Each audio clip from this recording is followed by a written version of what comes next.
Hello! Ito ang pinakabagong project natin dito sa Bulacan, ang Edisha, and this is their Yama model, a dressed-up unit of 2-story townhomes with floor area of 42 square meter at lot area of 50 square meter. This will be their living area, their dining area, at ang kanilang kitchen. At ito naman ang kanilang toilet and bath. Sa papapansin nyo, mataas po ang kanilang ceiling. At oo nga pala, sa harap pwede na tayo mag-park. Meron parking space. At ito naman po ang ating second floor, provision for 2 bedrooms. This is their first bedroom.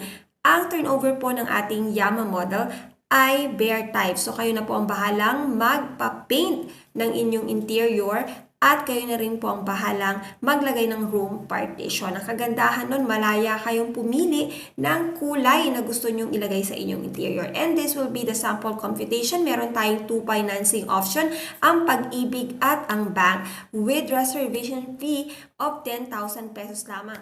Habol na sa promo.